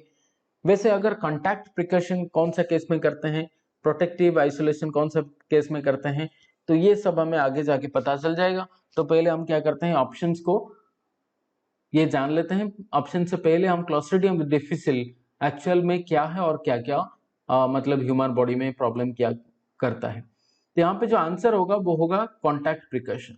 तो यहाँ पे अगर कोई पेशेंट एडमिट हुआ है क्लोस्ट्रीडियम डिफिसिल का इन्फेक्शन के वजह से, और यहाँ पे जो अगर प्रिकॉशन हमें लेना है और आइसोलेशन हमें करना है, तो नर्स को क्या अप्रोप्रिएट चीज या प्रिकॉशन के बारे में पता होना चाहिए अगर कोई क्लोस्ट्रीडियम डिफिसिल का पेशेंट आ गया तो यहाँ पे कॉन्टैक्ट प्रिकॉशन एक मेजर पार्ट है, इंपॉर्टेंट पार्ट है, जो कि करना चाहिए अगर कोई पेशेंट क्लोस्ट्रीडियम डिफिसिल के साथ इन्फेक्ट होके एडमिट हुआ है। तो यहाँ पे क्यों हमें कॉन्टैक्ट प्रिकॉशन करना चाहिए, तो हम क्लोस्ट्रीडियम डिफिसिल के बारे में थोड़ा सा जान लेते हैं, तो हमें पता चल जाएगा कि क्यों कॉन्टैक्ट प्रिकॉशन लेना चाहिए। Number 1 point regarding clostridium difficile, it is a gram positive bacteria. अगर क्लोस्ट्रीडियम डिफिसिल के बारे में हम बात करें तो ये एक ग्राम पॉजिटिव बैक्टीरिया है। एनारोबिक मतलब क्या होता है, ये विदाउट ऑक्सीजन भी सर्वाइव कर सकता है। नेक्स्ट आता है स्पोर फॉर्मिंग बैक्टीरिया। तो जो बैक्टीरिया होते हैं वो क्या करते हैं, एक मतलब एक थिक वॉल बना लेते हैं चारों तरफ, सो दैट ये मतलब इतना जल्दी डेड ना हो, मतलब दूसरे एंटीबायोटिक के अगर एक्सपोज हो गए या कोई मतलब अनफेवरेबल कंडीशन को ये एक्सपोज हो गए तो ये चारों तरफ एक कोटिंग बना लेते हैं, सो दैट ये अंदर में लाइव रह सकें। तो ये ग्राम पॉजिटिव बैक्टीरिया है क्लोस्ट्रीडियम डिफिसिल, जो कि स्पोर बना सकता है। तो इसका मतलब है अगर कोई मतलब ये कोई एडवर्स कंडीशन में ये एक्सपोज हो गया तो ये क्या करता है, चारों तरफ एक कवर बना लेता है और अंदर में ये छुप के लाइव बच सकता है। तो ये एक प्रोटेक्टिव मैकेनिज्म है क्लोस्ट्रीडियम डिफिसिल का, पर ये ज्यादातर क्या होता है, हार्मफुल होते हैं ह्यूमन बॉडी के लिए, क्योंकि ये ज्यादातर रिस्पॉन्स नहीं करते एंटीबायोटिक्स को। तो इसीलिए हमें क्या करना चाहिए, यहाँ पे अच्छा प्रिकॉशन लेना चाहिए सो दैट ये ट्रांसमिट ना हो, ये एक पर्सन टू दूसरा पर्सन को ट्रांसमिट ना हो। तो इससे उसके बाद हमें क्या क्या और जानना चाहिए क्लोस्ट्रीडियम डिफिसिल के बारे में, तो वो जानते हैं। नंबर 1 तो gram positive anaerobic and spore forming bacteria के बारे में हमें पता चला। नेक्स्ट आता है टिपिकली जो क्लोस्ट्रीडियम डिफिसिल का इन्फेक्शन होता है वो कब होता है, ये यूजुअली बिगिन मतलब शुरू होता है 1 to 2 weeks after antibiotic treatment. अगर एंटीबायोटिक का ट्रीटमेंट हम ले रहे हैं 1 to 2 वीक्स बाद अगर हम डिसकंटिन्यू कर दिए, एंटीबायोटिक ले रहे थे और डिसकंटिन्यू कर दिए और 1 to 2 वीक्स के बाद एंटीबायोटिक ट्रीटमेंट का वो क्या होगा, वो क्लोस्ट्रीडियम डिफिसिल का इन्फेक्शन होगा। नेक्स्ट चलिए देखते हैं क्लिनिकल फीचर्स के बारे में। तो क्लिनिकल फीचर्स क्या होगा, वो एक फीवर होगा, फ्रीक्वेंट वाटरी स्टूल होगा, नेक्स्ट क्रम्पी एब्डोमिनल पेन होगा। तो इसका मतलब हमें ये पता चल गया कि जीआई ट्रैक्ट में बेसिकली क्या करता है, क्लोस्ट्रीडियम डिफिसिल ये इन्फेक्शन करता है। अगर ये वाटरी स्टूल या डायरिया होता है तो क्या करना चाहिए हमें, तो हमें कंटैक्ट प्रिकॉशन बिल्कुल लेना चाहिए, क्योंकि अगर ड्रॉपलेट या मतलब ड्रॉपलेट का अगर रेस्पिरेटरी ट्रैक्ट को ये इन्फेक्ट करता तो हमें ड्रॉपलेट प्रिकॉशन लेना चाहिए था, पर यहाँ पे ये क्या करता है, जीआई ट्रैक्ट को इन्फेक्ट करता है। तो बेसिकली क्लोस्ट्रीडियम डिफिसिल कोलाइटिस करता है, तो कॉलन का इन्फ्लामेशन कर लेता है। तो इसलिए हमें जीआई ट्रैक्ट का ध्यान रखना पड़ेगा, जीआई ट्रैक्ट का क्लिनिकल फीचर्स के बारे में असेसमेंट करना पड़ेगा, उसके साथ अगर प्रिकॉशन हमें लेना हो तो कॉन्टैक्ट प्रिकॉशन बिल्कुल लेना चाहिए। नेक्स्ट आता है टॉक्सिन डिटेक्शन मेथड्स। हमें कैसे पता चलेगा कि क्लोस्ट्रीडियम डिफिसिल जीआई ट्रैक्ट के अंदर है, तो हमें क्या करना पड़ेगा, एक नंबर 1 जो कि सबसे इंपॉर्टेंट एंड रिलायबल मेथड है वो है एलिसा मेथड। नेक्स्ट आता है stool cytotoxin test and lactic agglutination test. तो ये सब टॉक्सिन डिटेक्शन मेथड है जहां पर हम एलिसा टेस्ट करके या स्टूल साइटोटॉक्सिन का टेस्ट करके या लैटेक्स एग्लूटिनेशन टेस्ट करके हमें पता चल जाएगा कि ये क्लोस्ट्रीडियम डिफिसिल है या नहीं है। तो नेक्स्ट आता है इंटरवेंशंस के बारे में। तो क्लोस्ट्रीडियम डिफिसिल का इंटरवेंशंस हम क्या करेंगे, नंबर 1 डिफिसिल फॉर्म्स स्पोर्स। हम जैसे कि बात कर रहे थे अगर ये क्लोस्ट्रीडियम डिफिसिल क्या करता है, अगर कोई एडवर्स कंडीशन में अगर सुइटेबल कंडीशन ना हो तो ये क्या करता है, इमीडिएटली एक चारों तरफ एक वॉल बना लेता है जहां पर अंदर में ये अच्छा से मतलब लाइव रह सकता है, प्रोटेक्ट रह सकता है, सेफ रह सकता है। तो यहाँ पे इंटरवेंशन क्या होगा कि डिफिसिल फॉर्म से स्पोर, इसीलिए हमें क्या करना नहीं चाहिए, वो अल्कोहल बेस्ड हैंड सैनिटाइजर अगर यूज कर रहे हैं तो ये यूजुअली बैक्टीरिया को मारता नहीं है, क्लोस्ट्रीडियम बेसिकली क्लोस्ट्रीडियम डिफिसिल को, क्योंकि ये स्पोर बना लेता है। तो इसीलिए अल्कोहल बेस्ड हैंड सैनिटाइजर इसके लिए काम नहीं करेगा। तो हमें करना क्या चाहिए, तो always use gloves when carrying. अगर कोई पेशेंट आ गया जो कि क्लोस्ट्रीडियम डिफिसिल का इन्फेक्शन होके एडमिट हुआ है तो हमें सब हर टाइम मतलब जब भी हम केयर ले रहे हैं तो हमें ग्लोव्स यूज करना चाहिए। नेक्स्ट आता है हमें और क्या करना चाहिए, hand washing is the must. तो हमें क्या करना चाहिए, हैंड वॉशिंग बिल्कुल यूजुअली करना चाहिए। और हैंड वॉशिंग कितना टाइम के लिए करना चाहिए, तो मिनिमम 20-30 सेकेंड के लिए तो हमें करना पड़ेगा। उसके साथ हैंड वॉशिंग किसके साथ करना पड़ेगा, सोप एंड वाटर के साथ करना पड़ेगा। और आफ्टर रिमूविंग ग्लोव्स, ग्लोव्स को निकालने के बाद हमें 20-30 सेकेंड्स के लिए मिनिमम 20-30 सेकेंड्स के लिए मिनिमम हमें हैंड वॉशिंग करना चाहिए सोप एंड वाटर। तो यहाँ पे क्लॉस्ट्रिडियम डिफिसिल के लिए हमें क्या क्या करना पड़ेगा, नंबर 1 हमें तो पेशेंट को आइसोलेट करना पड़ेगा, कॉन्टैक्ट प्रिकॉशन लेना पड़ेगा। और जब भी हम मतलब पेशेंट को केयर करने के लिए जा रहे हैं तो हमें ग्लोव्स यूज करना पड़ेगा। और उसके साथ हमें रिमूव करने के बाद ग्लोव्स को हैंड वॉश करना पड़ेगा सोप एंड वाटर के साथ। नेक्स्ट आता है isolate the patient in a single room, जैसे कि अभी हमने बात की, तो कॉन्टैक्ट प्रिकॉशन हमें लेना चाहिए। तो अभी चलते हैं नेक्स्ट क्वेश्चन के बारे में। नेक्स्ट क्वेश्चन के बारे में यहाँ पे क्वेश्चन है, यहाँ पे अगर पिक्चर देख सकते हो तो यहाँ पे हमें स्कापुला में एक अबनॉर्मल एनाटोमी दिखाई दे रहा है, तो इसको हम बोलते हैं विंगिंग स्कैपुला। विंगिंग स्कैपुला मतलब क्या है, स्कापुला यहाँ पर प्रोट्रूड हो गया है, बाहर के तरफ यहाँ पे ज्यादा आ गया है, तो इसको बोलते हैं विंगिंग ऑफ स्कापुला। ये किसके वजह से होता है, it is caused due to injury to which of the following part, ये कौन सा नर्व का इंजरी के वजह से होता है। तो यहाँ पे जो विंगिंग ऑफ स्कैपुला होता है वो किसके वजह से होगा, तो ऑप्शन है, option A dorsal scapular nerve, option B ulnar nerve, option C long thoracic nerve, option D thoraco dorsal nerve. तो यहाँ पे कौन सा आंसर होगा इसके लिए, तो विंगिंग ऑफ स्कैपुला के लिए कौन सा नर्व इंजुरी के वजह से होता है, तो यहाँ पर जो आंसर होगा वो होगा लॉन्ग थोरेसिक नर्व। तो लॉन्ग थोरेसिक नर्व का अगर डैमेज होता है तो यहाँ पर विंगिंग ऑफ स्कैपुला होगा। तो इसके बारे में थोड़ा और डिटेल में जानते हैं, तो विंगिंग ऑफ स्कैपुला किसके वजह से होता है और क्यों होता है। तो हमें तो पता है कि अगर स्पाइनल कॉर्ड का अगर नर्व्स के बारे में बात करें, तो स्पाइनल नर्व के बारे में बात करें तो यहाँ पे स्पाइनल नर्व्स का प्लेक्सस जो बना होता है तो 5 प्लेक्सस बनाते हैं। तो स्पाइनल नर्व्स क्या करते हैं, 5 प्लेक्सस बनाए हैं। तो नंबर 1 आता है सर्वाइकल प्लेक्सस, जो कि C1 to C4 के बीच में है, मतलब C1 to C4 को लेके सर्वाइकल प्लेक्सस बना है। देन C5 to T1 को लेके ब्रैकियल प्लेक्सस बना है, L1 to L4 को लेके लंबर प्लेक्सस बना है, L4 to S4 लेके सैक्रल प्लेक्सस बना है, then S4 S5 and coccygeal को लेके कॉक्सिजियल नर्व को लेके कॉक्सिजियल प्लेक्सस बना है। तो हम ये पूरा तो डिटेल में नहीं बात कर सकते अभी, तो अभी हम बात करते हैं जो इम्पोर्टेंट है वो है ब्रैकियल प्लेक्सस के बारे में। तो ब्रैकियल प्लेक्सस में क्या क्या प्रॉब्लम्स आते हैं और ब्रैकियल प्लेक्सस का अगर नर्व इंजरी होता है तो क्या क्या एसोसिएटेड सिम्टम्स होते हैं। तो यहाँ पे ब्रैकियल प्लेक्सस का अगर C5, हमें तो पता है ब्रैकियल प्लेक्सस कहाँ से कहाँ तक है, वो brachial plexus C5 to T1 के को लेके ये प्लेक्सस बना है। अगर C5 एंड C6, मतलब हमें पता है कि सर्वाइकल स्पाइनल नर्व में कितना होते हैं, नर्व्स होते हैं, C5 होता है, C6 होता है, C7 होता है, C8 होता है, नेक्स्ट आता है T1। तो इतना होते हैं ब्रैकियल प्लेक्सस के अंदर।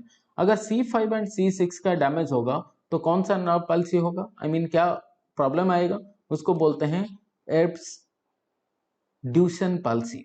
तो यहाँ पे जो अगर C5 C6 का डैमेज होता है तो जो पल्सी होगा या पैरालिसिस होगा वो होगा एर्ब ड्यूशन पल्सी, या इसको बोलते हैं वेटर टिप पोजीशन। अगर लॉन्ग थोरेसिक नर्व जहां से ओरिजिनेट हुआ है, अगर वहां से कोई नर्व का डैमेज हो गया, नर्व रूट का डैमेज हो गया या प्लेक्सस का डैमेज हो गया जो कि C5 C6 C7 को लेकर बना है, तो वो लॉन्ग थोरेसिक नर्व ओरिजिनेट हुआ है, जो शुरू हुआ है वो कहां से हुआ है, C5 C6 C7 को लेके। अगर कोई डैमेज होता है C5 C6 C7 का तो यहाँ पर विंगिंग ऑफ स्कैपुला होगा। तो यहाँ पे अगर C5 C6 C7 का के बारे में अगर बात करें तो ये तीनों मिलके बनाते हैं लॉन्ग थोरेसिक नर्व। तो अगर C5 C6 C7 का क्या होगा, डैमेज होगा, तो लॉन्ग थोरेसिक नर्व का जो इम्पल्सेस हैं वो नहीं जा पाएगा, या लॉन्ग थोरेसिक नर्व का डैमेज होता है तो फिर विंगिंग ऑफ स्कैपुला होगा।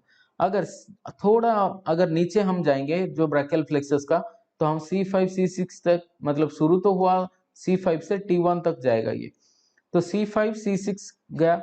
नेक्स्ट आता है C5 C6 C7 winging of scapula.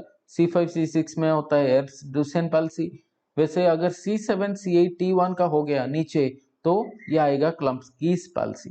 तो यहाँ पे C5 C6 C7 C8 and T1 इतना तो है। तो C5 C6 के वजह से क्या होगा, एब्ड्यूसेंट पाल्सी।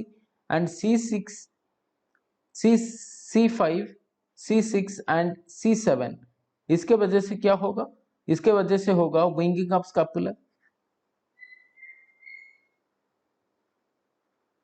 एंड अगर C7 C8 एंड T1 के बारे में बात करें तो इसके वजह से होगा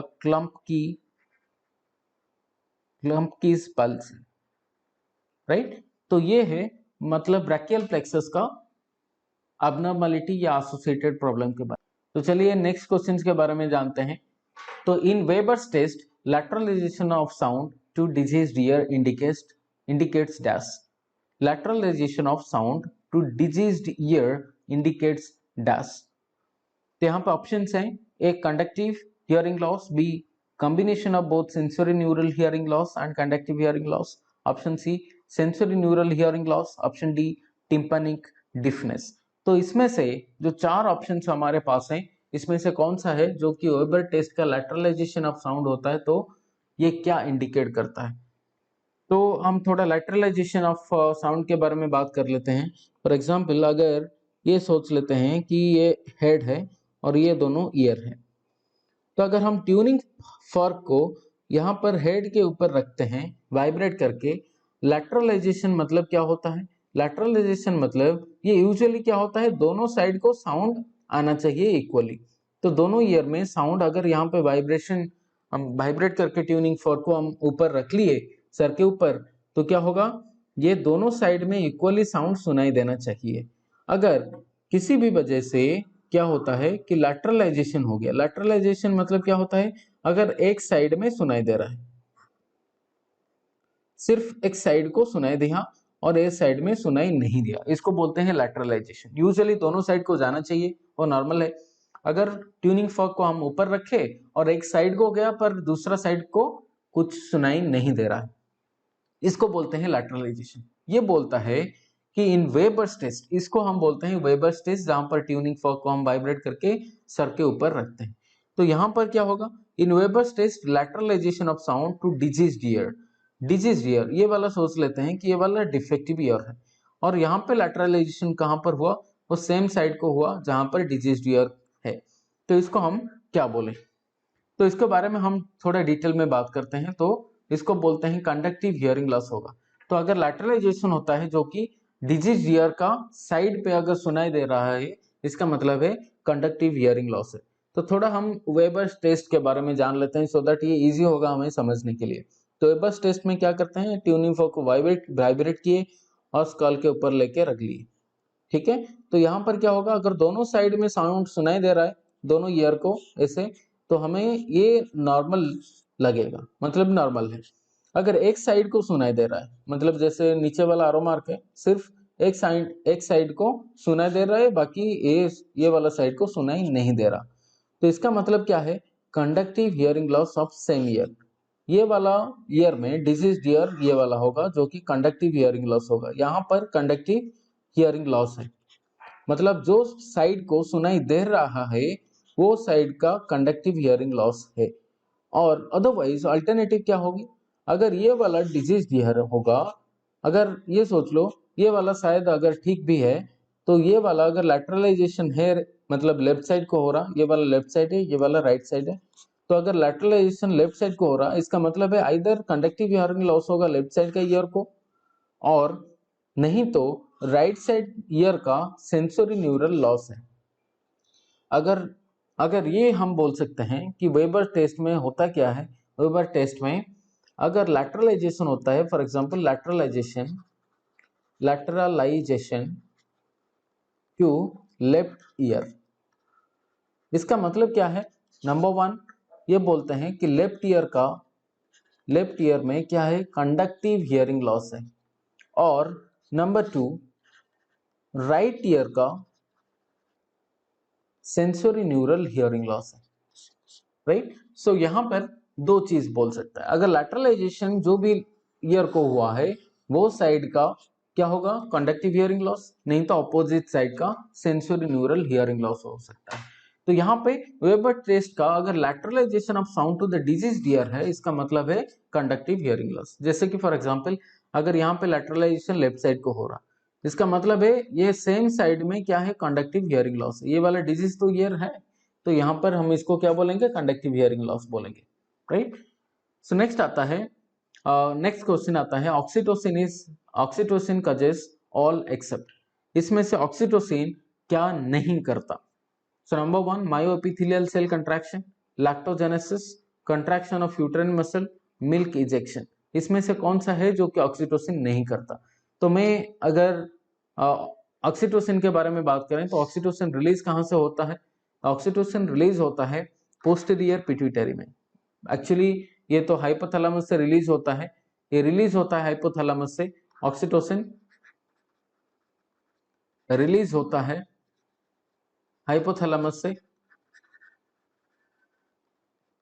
एंड स्टोर होता है पोस्टीरियर पिट्यूटरी पर, राइट। इसका फंक्शन क्या होता है, ये मसल कंट्रैक्शन करना, मायोएपिथेलियल सेल का मसल कंट्रैक्शन करना, contraction of uterine muscle correct है, मिल्क इजेक्शन, राइट, इसको हम बोलते हैं लेट डाउन रिफ्लेक्स। उसके साथ यहाँ पे ये तीनों करेक्ट तो है एक्सेप्ट लैक्टोजेनेसिस। लैक्टोजेनेसिस कौन करता है, लैक्टोजेनेसिस मतलब है, लैक्टो मतलब मिल्क,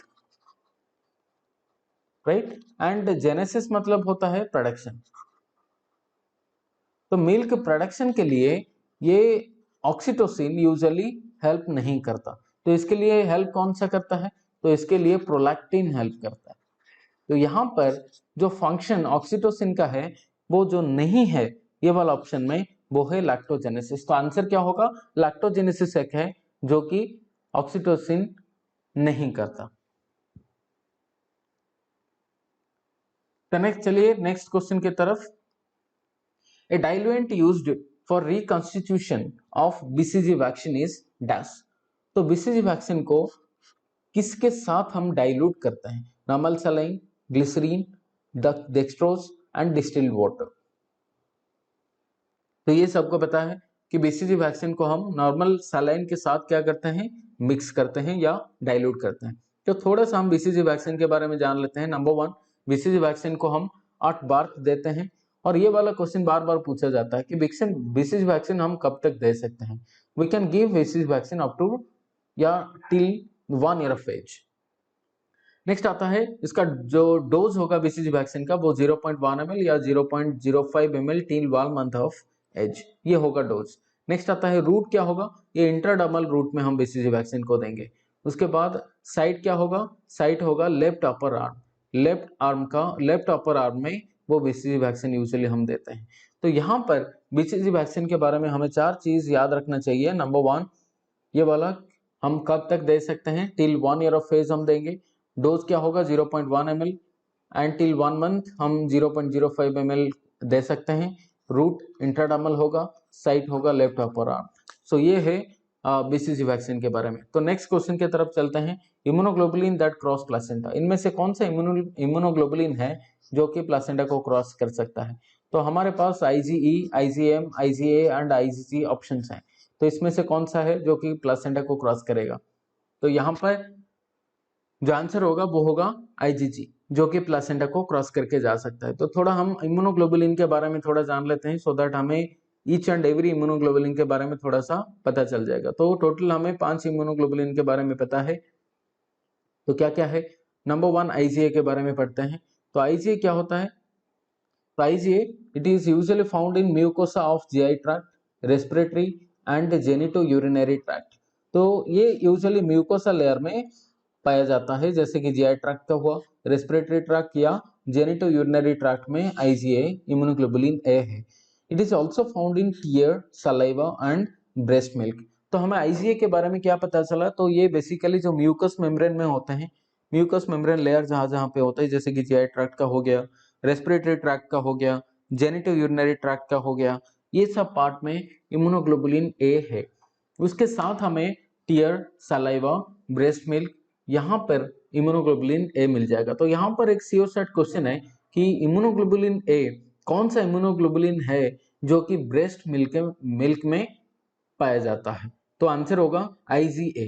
तो आंसर क्या होगा? आंसर होगा IgA। नेक्स्ट आता है IgD के बारे में, इम्यूनोग्लोबुलिन डी। तो बेसिकली इम्यूनोग्लोबुलिन डी का उतना सारा हमें पता नहीं है फंक्शन के बारे में, पर ये क्या करता है, एक्टिवेट कर लेता है बासोफिल को एंड मास्ट सेल को, जो कि ये दोनों क्या करते हैं, basophil and mast cell, they fight against the microbes. तो यहाँ पे IgD का काम है इनको एक्टिवेट कर देना, बासोफिल एंड मास्ट सेल को, सो दैट दे मतलब ये मास्ट सेल एंड बासोफिल क्या करेंगे, जाके माइक्रो ऑर्गेनिज्म के अगेंस्ट काम करेंगे। नेक्स्ट आता है IgE के बारे में। बेसिकली IgE क्या करता है, एलर्जिक रिएक्शन के साथ इन्वॉल्व होता है, मतलब जहां पे एलर्जिक रिएक्शन हो रहा हो तो यहाँ पे IgE बेसिकली इन्वॉल्व होते हैं। नेक्स्ट आता है प्रोटेक्ट अगेंस्ट पैरासाइट्स। तो पैरासाइट के अगेंस्ट हम ये प्रोटेक्ट करता है, हमें प्रोटेक्ट करके रखता है IgE। नेक्स्ट आता है IgG, जो कि only antibody that can cross placenta and provide passive immunity to the fetus. तो ये बिल्कुल याद रखना चाहिए कि ये एक ही एंटीबॉडी है या इम्यूनोग्लोबुलिन है जो कि प्लेसेंटा को क्रॉस करके जा सकता है एंड प्रोवाइड पैसिव इम्यूनिटी। ये पैसिव इम्यूनिटी किसको देता है, फीटस को देता है। नेक्स्ट आता है IgM के बारे में।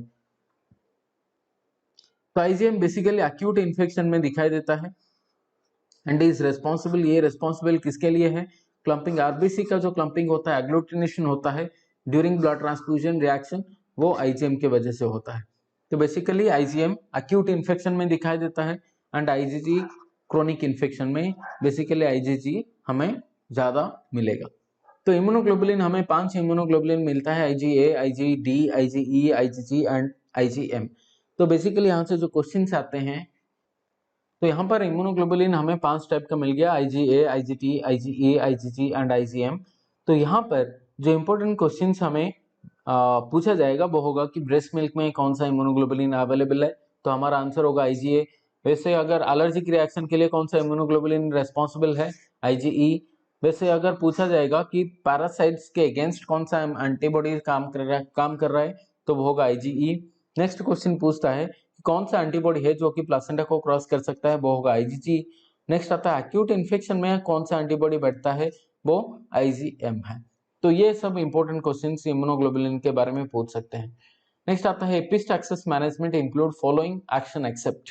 तो ये नेक्स्ट क्वेश्चन है कि एपिस्टैक्सिस का मैनेजमेंट कौन सा नहीं है। नेक्स्ट आता है ऑप्शंस। ऑप्शन ए अलोइंग, मतलब कौन सा है जो कि एपिस्टैक्सिस मैनेजमेंट के अंदर नहीं आता, allow patient to sneeze. Option B applying the pressure by pinching the nose. Option C applying ice over the nose and option D keeping the patient in sitting position with neck flexed. तो यहाँ पे जो answer होगा वो होगा allowing the patient to sneeze. Basically ये हम allow नहीं करते, यहाँ पे लिखा है एक्सेप्ट। तो इसके बारे में थोड़ा अच्छे से जान लीजिए कि एपिस्टैक्सिस मैनेजमेंट इंक्लूड, एपिस्टैक्सिस का मैनेजमेंट सब तो है पर कौन सा नहीं है, यहाँ पे एक्सेप्ट पूछा है।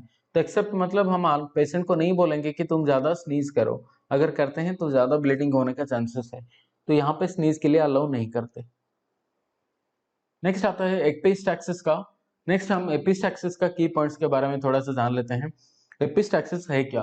तो एपिस्टैक्सिस मतलब है bleeding from the nose is called as epistaxis. Basically ये दो टाइप का होता है, एक एंटीरियर एपिस्टैक्सिस, नेक्स्ट आता है पोस्टीरियर एपिस्टैक्सिस। तो एंटीरियर एपिस्टैक्सिस क्या है? एंटीरियर एपिस्टैक्सिस अगर एंटीरियर नोज का कोई इंजुरी हुआ तो अगर वहां से ब्लीडिंग होता है from the anterior part of the nose is called as anterior epistaxis.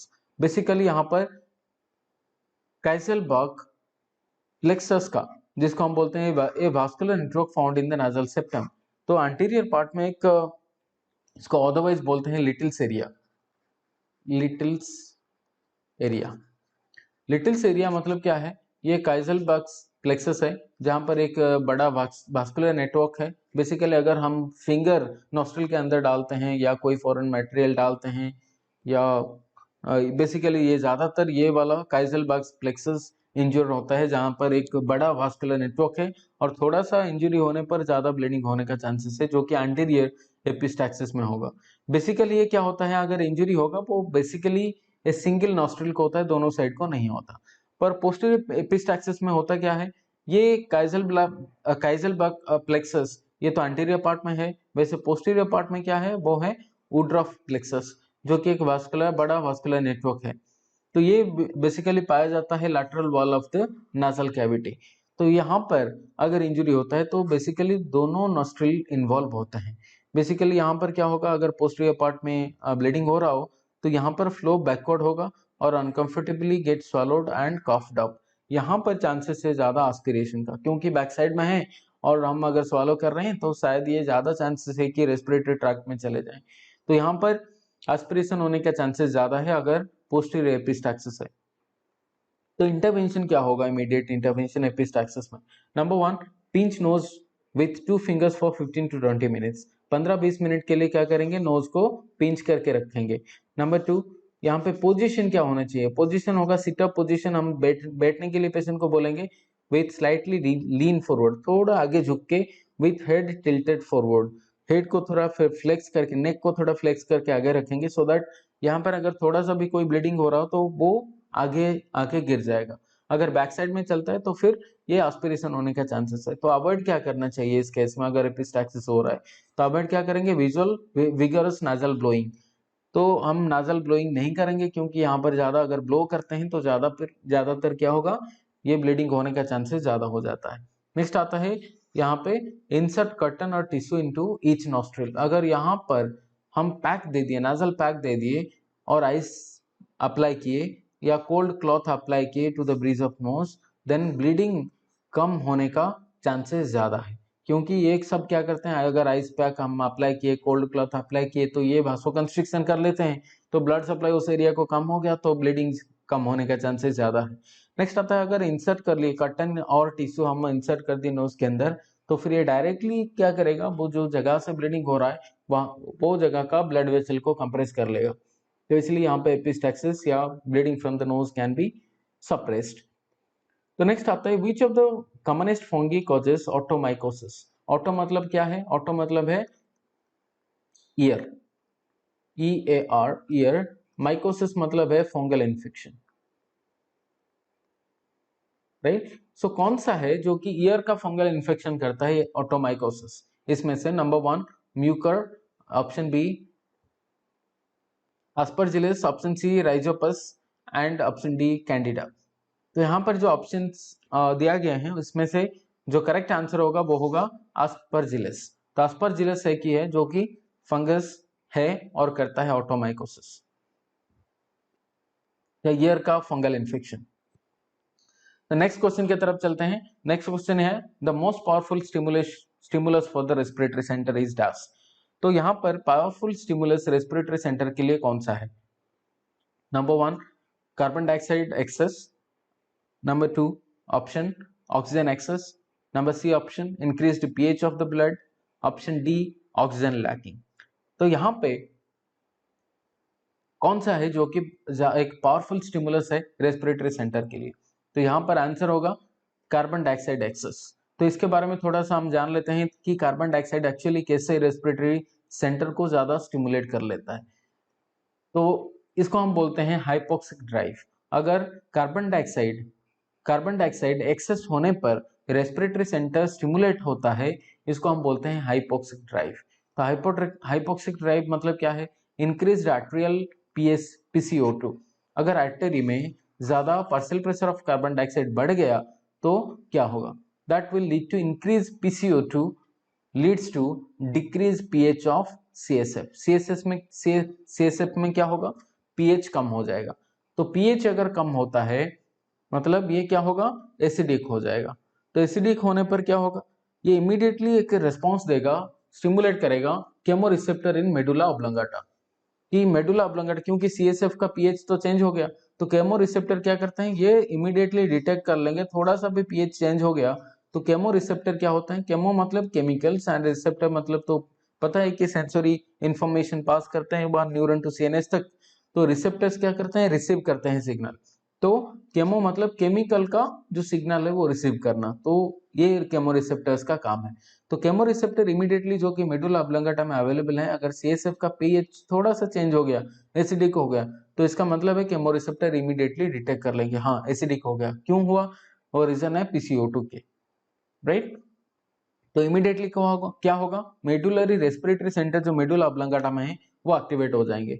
तो एक्टिवेट होने पर क्या करेंगे, तो रेस्पिरेटरी मसल्स को एक इंफॉर्मेशन देंगे कि ये काम करना ज्यादा करें, तो काम ज्यादा करें। तो इसमें से क्या होगा, वो इंक्रीज्ड वेंटिलेशन, मतलब ज्यादा वेंटिलेट होंगे, वेंटिलेशन होगा, रेस्पिरेशन बढ़ जाएगा रेट, उसके साथ ज्यादा कार्बन डाइऑक्साइड बाहर निकल जाएंगे।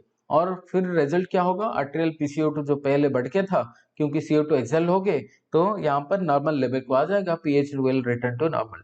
तो ये इसको बोलते हैं हाइपोक्सिक ड्राइव। इसका मतलब है कि रेस्पिरेटरी जो रेट्स हैं, रेस्पिरेटरी फंक्शंस हैं, वो बेसिकली हाइपोक्सिक ड्राइव ही कंट्रोल करता है ज्यादातर। तो ये कार्बन डाइऑक्साइड है जो कि ज्यादातर क्या करता है, हाइपोक्सिक ड्राइव करता है। तो यहाँ पे the most powerful stimulus of respiratory centre, मतलब जो कि मेडुला ऑब्लांगाटा में है, तो वो कार्बन डाइऑक्साइड एक्सेस होने पर होता है, क्योंकि यहाँ पर जो केमोरिसेप्टर्स हैं थोड़ा सा pH चेंज होने पर ही क्या करते हैं, मेडुला ऑब्लांगाटा को इन्फॉर्मेशन देते हैं कि pH चेंज हो गया, राइट। सो इसीलिए PCO2 अगर ज्यादा होता है तो फिर pH चेंज होके ज्यादा एसिडिक होगा और इमीडिएटली मेडुला ऑब्लांगाटा का जो केमोरिसेप्टर्स हैं वो डिटेक्ट कर लेंगे। तो that's called as your hypoxic drive. चलिए नेक्स्ट क्वेश्चन की तरफ। When a patient is experiences difficulty in breathing, the most appropriate position to place him or her is in dash position। तो अगर ब्रीदिंग डिफिकल्टी हो रहा हो तो फिर कौन सा पोजीशन अप्रोप्रिएट होगा? तो यहाँ पर ऑप्शन है Sims position, lateral position, option C Fowler's position, option D dorsal recumbent position. तो यहाँ पे जो करेक्ट आंसर होगा वो ऑप्शन सी है, जो कि फॉलोअर्स पोजीशन है।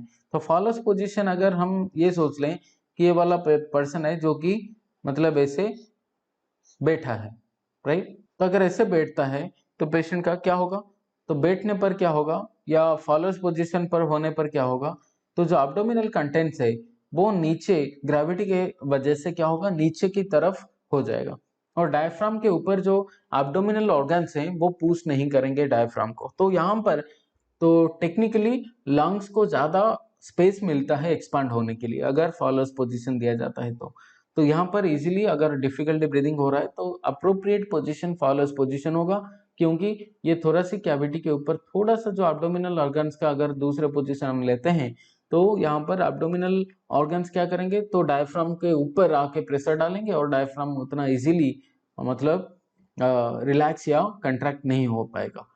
इसके वजह से क्या होगा, थोड़ा ब्रीदिंग डिफिकल्टी होता है। तो अगर सिम्फालस पोजीशन देते हैं तो फिर क्या होगा कि वो जो यूजुअली जो प्रेशर होते हैं वो नीचे की तरफ होगा, डायफ्राम के ऊपर कोई प्रेशर नहीं होगा। सो एक इजी ब्रीदिंग हो सकता है या रेस्पिरेशन हो सकता है अगर हम फॉलोअर्स पोजीशन देते हैं तो फिर नेक्स्ट क्वेश्चन की तरफ चलते हैं। Cell mediated immunity is achieved by dash. कौन सा सेल है जो कि सेल मेडिएटेड इम्यूनिटी देता है? B cell, T cell, neutrophils and eosinophils. अगर इम्यूनिटी के बारे में बात करें तो इम्यूनिटी दो टाइप का बेसिकली होता है। तो एक होता है ह्यूमरल इम्यूनिटी एंड दूसरा होता है बोलते हैं सेल्यूलर इम्यूनिटी। तो ह्यूमरल इम्यूनिटी किसके वजह से होगा, वो एंटीबॉडी के वजह से होता है। और सेल्यूलर इम्यूनिटी क्या होता है, बेसिकली वो मैक्रोफेजेस के वजह से होते हैं, जो कि डायरेक्टली सेल इन्वॉल्व होता है माइक्रो ऑर्गेनिज्म को मारने के लिए। पर यहाँ पर ह्यूमरल इम्यूनिटी में सेल डायरेक्टली इन्वॉल्व नहीं होता। सेल जैसे कि plasma cell basically produces antibodies, right, या बी सेल्स, ये सब एंटीबॉडीज प्रोडक्शन करते हैं। तो plasma cell and B cell ये दोनों कौन सा टाइप का इम्यूनिटी में आएगा, वो आएगा ह्यूमरल इम्यूनिटी में, राइट। तो ह्यूमरल इम्यूनिटी के अंदर ये सब आएंगे, मतलब plasma cell and B cell ये दोनों। तो ये क्या करते हैं, ये डायरेक्टली इन्वॉल्व नहीं होता माइक्रो ऑर्गेनिज्म को मारने के लिए, पर ये क्या करते हैं, एंटीबॉडी प्रोड्यूस कर लेते हैं और एंटीजन को जाके जो कि plasma cell and B cell क्या करते हैं, एंटीबॉडी प्रोडक्शन कर लेते हैं। और प्रोडक्शन करने के बाद क्या होता है, एंटीबॉडीज क्या करते हैं, तो एंटीबॉडीज करते हैं जो एंटीजन प्रोडक्शन होते हैं माइक्रो ऑर्गेनिज्म से, वो एंटीजन को जाके ये न्यूट्रलाइज करते हैं। तो फिर यहाँ पर cell mediated immunity is achieved by, यहाँ पर हम बोल सकते हैं टी सेल।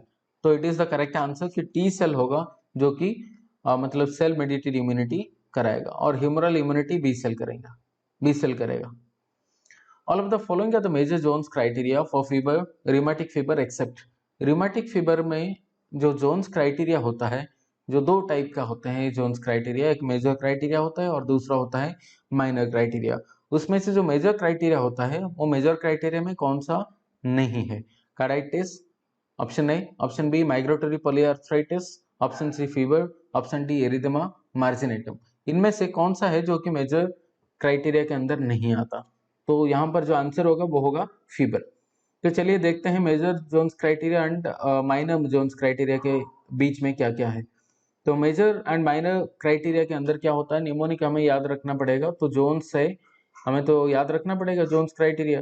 तो जोन्स का मतलब है यह होगा मेजर क्राइटेरिया एंड पीस का मतलब है वो माइनर क्राइटेरिया, राइट? ये होगा माइनर क्राइटेरिया। एक मिनट। तो जोन्स मतलब है मेजर क्राइटेरिया एंड पीस मतलब होता है माइनर क्राइटेरिया। तो ये दोनों के बीच में हमें निमोनिक याद रखना पड़ेगा, जोन्स पीस। जोन्स में क्या क्या आता है? जे मतलब आता है जॉइंट्स या polyarthritis swollen joints. Then heart में आता है कार्डाइटिस। नेक्स्ट आता है एन मतलब है नोड्यूल्स, मतलब सबक्यूटेनियस नोड्यूल्स। ई मतलब आता है एरिथेमा मार्जिनेटम, यूजुअली पेनलेस रैशेस आते हैं, रैशेस यूजुअली होता है। नेक्स्ट आता है सिडेनहम कोरिया या एस। नेक्स्ट आता है ये मेजर क्राइटेरियाज होते हैं। तो माइनर क्राइटेरिया के अंदर क्या क्या आता है? पीस, पीस का फर्स्ट लेटर पी, पी मतलब है previous history of rheumatic fever. Next E के बारे में आता है, ई मतलब है ECG where there is a prolonged PR interval. Next A आता है, ए का मतलब है आर्थराल्जियाज। एंड देन सी आता है CRP and ESR elevated and D मतलब है एलिवेटेड टेम्परेचर ऑफ फीवर। तो ये है major criteria and minor criteria के बीच में डिफरेंस, जो कि हम बोलते हैं जोन्स क्राइटेरिया। तो याद रखने के लिए जोन्स पीस। तो यहाँ पे जो क्वेश्चन था वो all of the following are the major Jones criteria for the rheumatic fever. Major Jones criteria में क्या क्या था? नंबर वन जे था, जे मतलब जॉइंट था। जॉइंट में क्या क्या होता है? पॉलीआर्थराइटिस होता था, ये तो करेक्ट आंसर है कि मेजर क्राइटेरिया में आता है। नेक्स्ट आता है ओ, ओ या हार्ट हम बोल सकते हैं। तो हार्ट में क्या होता है? कार्डाइटिस। नेक्स्ट आता है एन, एन मतलब आता है नोड्यूल्स, जो कि सबक्यूटेनियस नोड्यूल हम बोलते हैं। ई में आता है erythema marginatum, erythema marginatum, right? And S में आता है सिडेनहम्स कोरिया।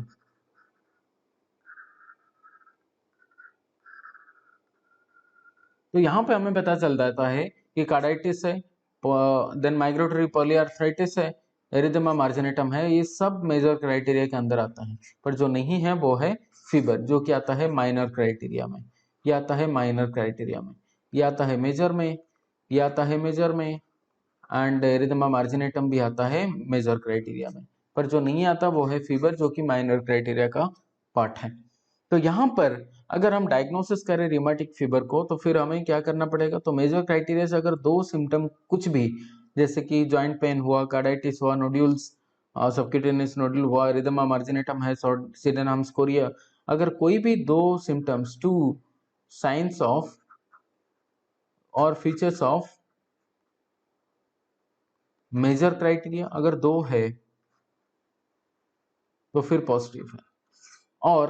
और क्या हो सकता है? अगर one major two minor, right, then also it is positive. अगर एक मेजर क्राइटेरिया का कोई भी सिम्टम दिखा रहा है पेशेंट एंड दो माइनर क्राइटेरिया का कोई सिम्टम दिखा रहा है, तो इसको भी हम बोलेंगे पॉजिटिव रिमेटिक फीवर या पॉजिटिव टेस्ट, राइट? सो यहाँ पे Jones criteria, positive Jones criteria हम बोल सकते हैं दो major criteria and minor criteria को लेके। तो यहाँ पर आंसर जो होगा वो रिमेटिक फीवर के लिए जो एक्सेप्ट नहीं है मेजर क्राइटेरिया में वो होगा फीवर।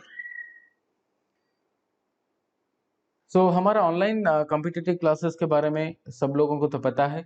ये हम सबसे एक इम्पोर्टेंट चीज़ बताने जा रहा हूँ कि हम अभी 2000 रुपीज़ में पूरा 6 मंथ्स के लिए कोर्स ऑफर करते हैं। और अभी भी हमने क्या किया, 6 मंथ्स का जो ड्यूरेशन था वो उसको बढ़ा के 9 मंथ्स कर दिया। तो 9 मंथ्स मतलब क्या होता है? 9 मंथ्स मतलब ये 6 मंथ के लिए ऑनलाइन क्लासेस चलेगा और जो बाकी नेक्स्ट 3 मंथ्स है वो आपके अंदर आप रह सकते हो, जहाँ पर रिवीजन कर सकते हो, रिकॉर्डेड क्लास जो प्रीवियस रिकॉर्डेड क्लासेस है, और उसके साथ आप जो नोट्स हैं उसको भी आप रिवाइज कर सकते हो ये 3 मंथ्स का ड्यूरेशन के अंदर। तो इतना कम प्राइस में आपको बिल्कुल कहीं भी इंडिया में ऐसा नहीं है कि आपको मिल जाएगा कहीं भी ऐसा क्वालिटी क्लासेस। तो एक हमारे पास जो फैकल्टीज़ हैं वो बहुत क्वालिफाइड फैकल्टीज़ हैं, जैसे कि Dinabandhu Bara, director owner of ECC classes, academic gold medalist, and doctor J Vikrant Prishti जो कि एसोसिएट प्रोफेसर हैं डिपार्टमेंट ऑफ पीडियाट्रिक्स में IMS and SUM hospital Bhubaneswar में है, हरिशंकर शाह जो कि नर्सिंग ऑफिसर एम्स में है, और नवीन जॉन जो कि असिस्टेंट प्रोफेसर साइकेट्रिक नर्सिंग में है। तो सबका ऑलमोस्ट 10 ईयर्स के ऊपर एक्सपीरियंस है टीचिंग फील्ड में। तो सब एक एक्सपीरियंस पर्सन है जो कि बार बार एग्जाम दिए हैं नॉर्थ सेट का। और विक्रम सर तो मेरा खुद का टीचर रहे हैं, तो उनके बारे में तो मुझे क्लियरली पता है कि वो मतलब क्लासेस तो एक टॉप लेवल का क्लास लेते हैं। तो वो मेरा मतलब खुद वो मुझे पढ़ाए हैं, वो मेरा टीचर हैं। तो जानबूझकर मैंने उनको इसमें कोचिंग क्लास में डाल दिया, क्योंकि उनको रिक्वेस्ट किया आने के लिए कि हमारा कोचिंग क्लासेस में स्टूडेंट्स को ज़्यादातर अच्छा नॉलेज मिले और एक गाइडेंस मिले। तो इसके वजह से मैंने सर को अप्रोच किया था और वो मान भी गए। तो अगर आपको कोचिंग क्लास ज्वाइन करना है तो बिल्कुल अभी कर लीजिए, और इतना तो बेनिफिट आपको बिल्कुल नहीं मिलेगा और कोई क्लासेस में।